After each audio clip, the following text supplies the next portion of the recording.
One of the coolest things about any community is the way it cares for its most vulnerable citizens.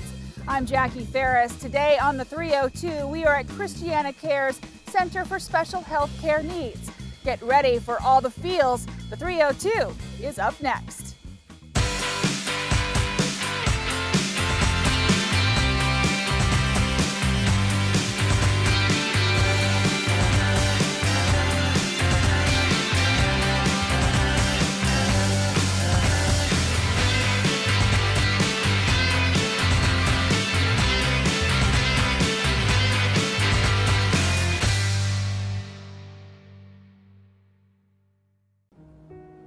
Hey 302, navigating from adolescence to adulthood can be difficult. It can be even more difficult if you have a special health care need. But now there's a place right here in Wilmington that can help you make that transition and get rid of some of that fear. It's called Christiana Care's Center for Special Health Care Needs, and I'm joined by the medical director, Dr. Charmaine Wright. Thank you so much for joining us. Thank you for having me. Well, talk to me a little bit about, what this center does. So the Center for Special Health Care Needs is a medical home. So what that means is we provide primary care for anyone with a childhood-acquired medical condition, but we also provide subspecialty care, and it all happens in the same place.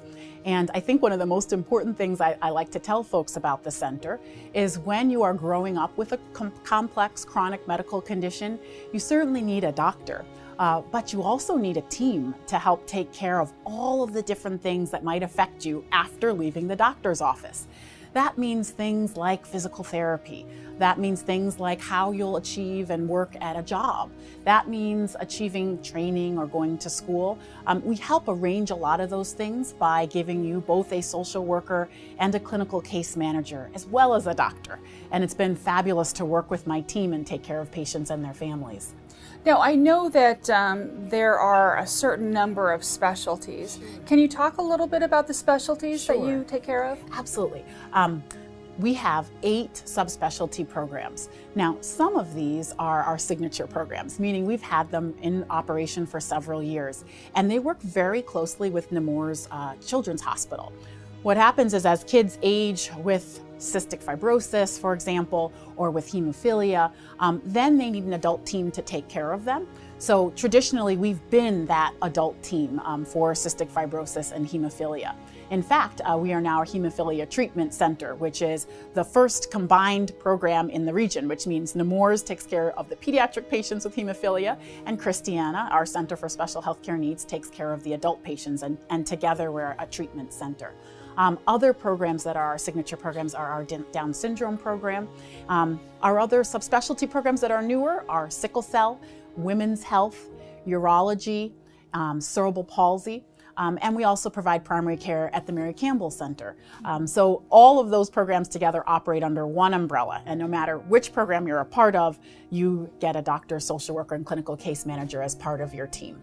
Now, I know that whenever you're a parent and you have a child that has a special need that requires long-term care, it's always a fear in the back of your mind. What's going to happen, whenever I'm unable to be the primary caretaker for my child? Now, is that something that you would help set these clients or these patients up in a setting that, once they've matured to a certain age, that they are sustainable? I love this question because that is a big mission of ours. So at the Center for Special Health Care Needs, we need to make certain we are doing long-term care planning, which is different, as you mentioned, for someone who is aging with a chronic medical condition who might not speak for themselves.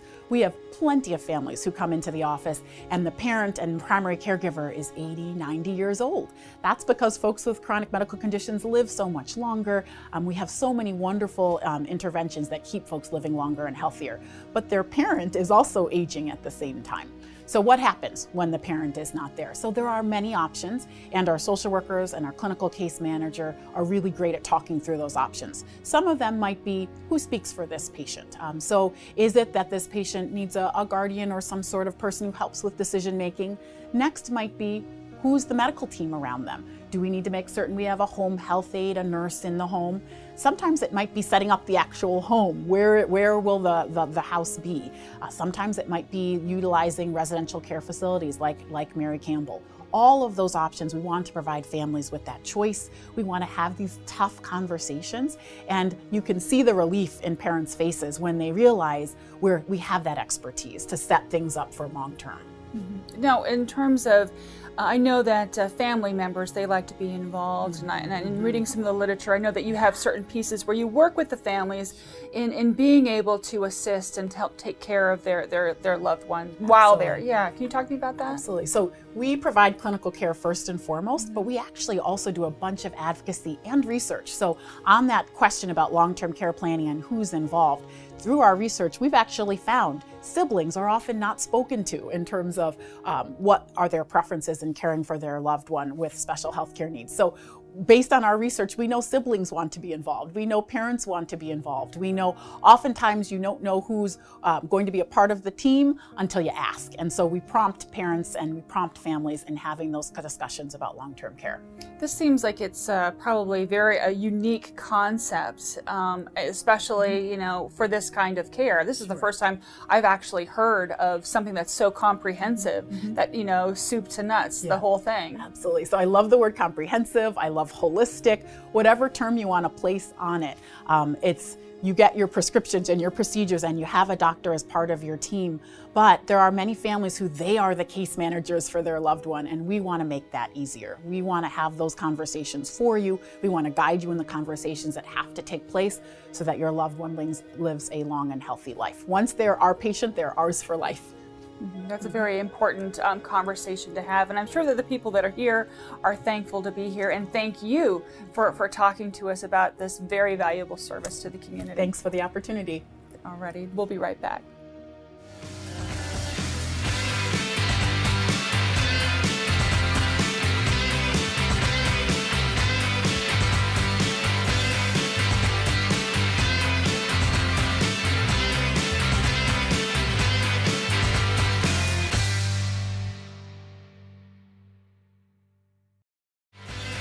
Hi, I'm Tina, and I love watching the 302. Not only is it an area code, it's a place to watch. Welcome back. We are talking about Christiana Care's Center for Special Health Care Needs, and we wanted to talk to patients and to parents. And we're joined now by Belinda Britton and her daughter Leanna. Leanna, thank you so much for joining us. Thank you. Now, I know whenever you have a child that has special needs, you want to make sure that maybe whenever you get to a certain age and you're unable to care for them, that there's a plan in place. Is that why you came to the center here? We came to the center here because the children's hospital we were at no longer could care for her after she was 21, and they transitioned us here, and so all of her needs are being met here by social workers and nurses and doctors, and seeing different clinics, getting us in touch with the DDS department so that we could get respite services. They help us take care and arrange our private duty nursing to help care for her during the days and the evenings. And then other programs that we may not be aware of, but there's programs that she can go to after she graduates school, and they get us in touch with those programs also. But yes, there are making arrangements for things like that. They do help us get in touch with the right people and steer us in the right direction. Mm-hmm. Now, I know making that transition can be challenging. Talk about how the transition went. I know you have a whole new set of doctors, things like that, going from pediatrics to adult care. Can you tell us about that? Yes, when we were at the Children's Hospital, at 17, they started the transition process, and they have a team that met with us, and they have a social worker, a nurse, and a doctor, and they met with us to start the ball rolling on the things that we would need. In the state of Delaware, at 18, you need to have guardianship papers for your child, and so they started us with the paperwork for that. They got us in touch with the Department of Developmental Disability Services, and we got respite services and different things that they could offer us. And then they got us in touch with the doctors here that would get us to the different clinics and the other specialists that we needed to see for her. So it made the transition a lot easier, because once you've been with those doctors at the Children's Hospital for so long, and they know you, and it's just really scary to go and start all over again.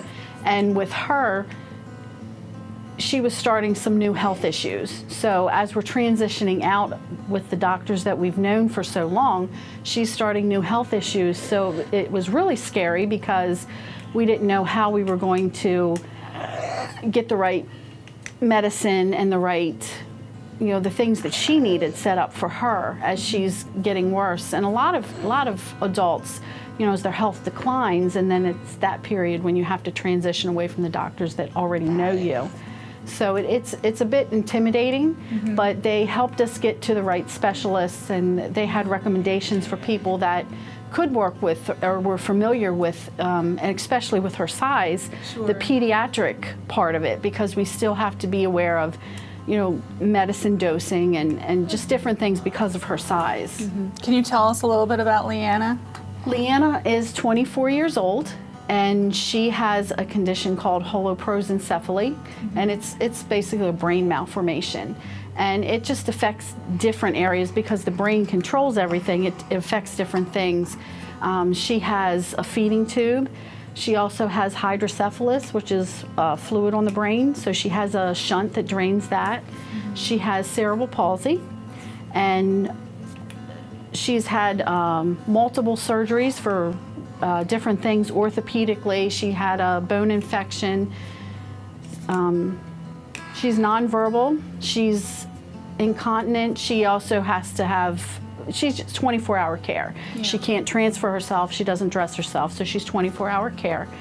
But, and she also has a seizure disorder, so we have to see like neurology, orthopedics, and of course being 21, she's a woman, so she has to see a gynecologist, a dentist. So all of those doctors have to have that kind of specialty with kids her size and with the needs that she has. I would say that it's a very complex care plan from what you were saying. So having a center like this, I would imagine, helps you take care of the medical needs so that you can take care of the mama needs, right? Yes. Yes. Yeah, talk to me about, just the kind of a weight that it lifts off the family so that you can have family time and focus on, the good part. Yeah, they do a lot here for us at the center. And the social worker, she kind of coordinates all the other doctors. So if we needed, an appointment with a dentist or the gynecologist, she coordinates that for us. If she's having a procedure done, she coordinates that, and so that we can have a sedated procedure, but we could have 2 or 3 doctors and do what they need to do, so she's not sedated more than once. They also take care of the paperwork for the nursing agency.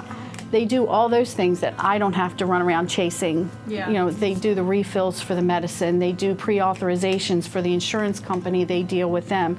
Otherwise, I would have to be doing that. So most of my time would be spent on the phone calling insurance companies, doctor's offices, nursing agencies. So I can be more mom than nurse or social worker at home. So I can spend the time doing the things that she enjoys doing. Sure.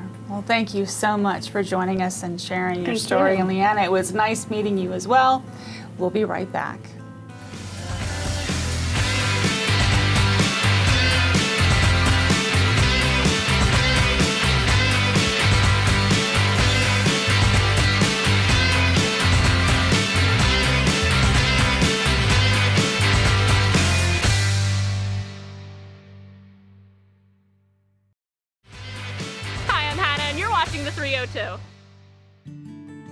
Welcome back. We're talking about Christiana Care's Center for Special Healthcare Needs, where they operate on the team-based model. And we're joined now by just two of the team members for many of the patients.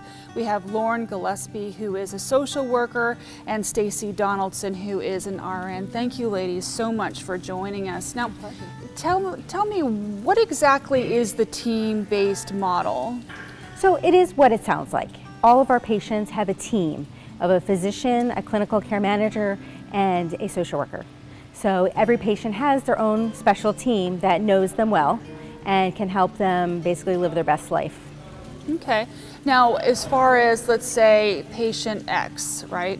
So you would talk to them and you would communicate with each other about those needs. Can you talk to me a little bit? Give me like a little scenario. Sure.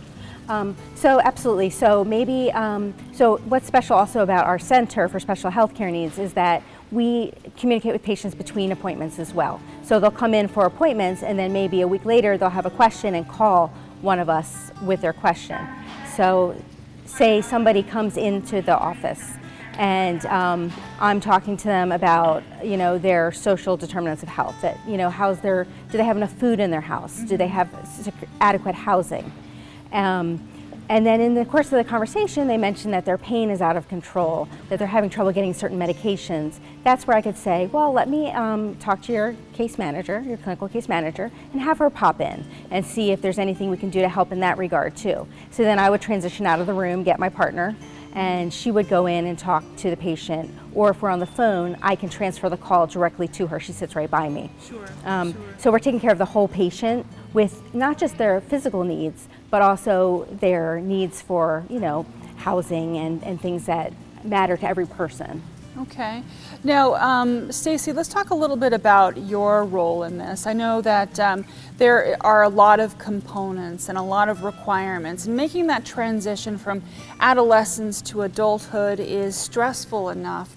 But when you have to fill out insurance papers and things like that, it can be even more stressful. Talk to me about that. Well, absolutely. And a lot of these parents and these caregivers are coming in from another system that has, kind of supported them throughout their pediatric care. And when they get to adulthood, they feel kind of abandoned. And so we kind of try to step in. And really, one of the beautiful things about the way that we do our team care here is that we bring in components from all the different areas. We have expert clinicians who are very familiar with their disorders and who specialize in these problems. So the family feels like these people know what we're going through. They understand. They've seen this before, and they're here to support me. And because we kind of all are there together, they can see all the different components. Oh, do you need a specialist appointment? Well, we can do that for you here. Oh, do you need durable medical equipment like a nebulizer or tracheostomy materials? We can do that here for you as well. So it really kind of encompasses all the different areas of their care and of their life. Now, I know we just spoke to the Britton family, and they have young Leanna, and Belinda Britton was saying that she has it's a very complex care plan that she has. And a lot of times I see that parents with a special needs child who transitions, there's so much care to be done that sometimes that's a majority of the interaction that they have. And she was saying that you guys help her, you take some of that off of her so that she can have that quality mama time with Leanna. Talk to me about, just giving the family back that peace that often goes to the wayside because there's so much care that's needed. Absolutely. So one of the things that we are really cognizant of is that caregivers need attention too from us. So patients with caregivers, we make sure to assess their needs, check in with them often. And with the Brittons, I like to try to take things off their plate sometimes. If they call me and they tell me what's going on, maybe I'll say, well, let me handle that part. Let me make that specialist appointment for you. Let me call the insurance and see what's going on with this respite care. So we partner with the families to try to help them alleviate some of the complicated parts of caregiving. Sometimes people just need a break. Yeah, and some of the other things that we can do, like by taking some things off their plate, is when they have a hard time getting a medication covered, or the pharmacy is out of a medication, then I'll take it upon myself to find a pharmacy, a different pharmacy that has that medicine, or to be in contact with the pharmacist to make sure that they're getting that medication. They don't have to keep calling and making sure that that's going to happen. I'll take that part on myself, and then I'll, let the family know how that's going to, go forth. So. This must feel really good for you guys to be a part of a team where you're able to make such a difference. Can you talk about, I know that you don't do it for personal satisfaction. Obviously, you guys do this job because you want to help others. You put yourself second, third, fourth. Maybe you don't even come in. But talk to me about how does it feel at the end of the day when you see a patient like the Britons and you've met their needs and you're part of this whole center that takes care of business in this way? Selfishly, it's amazing. I mean, we really do make a difference, a tangible difference that we can see in people's lives, and people express that to us in all kinds of ways. And it just is so gratifying to be able to, be that advocate sometimes and get that piece of medical equipment that somebody needs that was denied, or, get them that medication that they weren't able to get. I mean, it is very fulfilling. Yeah. When you get that, when you watch your patients grow and be able to do things that they couldn't do previously. We recently had someone just come back from Disney World, and this is a trip that they maybe couldn't have made because they have such high complex medical needs, and they were able to go ahead and do that and have an enjoyable time together as a family, and that was really satisfying. Well, Lauren, Stacy, thank you so much for not just being here, but for all of the work. I know that you guys are one of many unsung heroes, so just thank you from the 302. Thank you so much. Thank you for having us. And we'll be right back.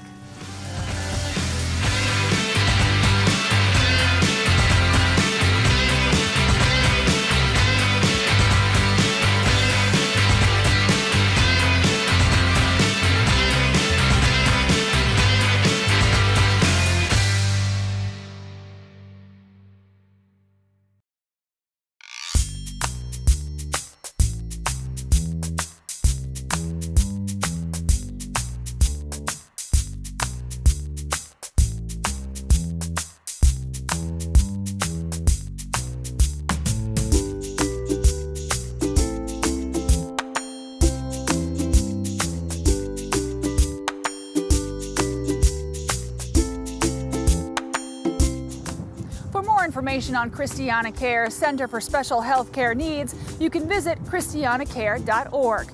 We leave you now with a view of Wilmington's skyline. I'm Jackie Ferris. We'll see you next time on the 302.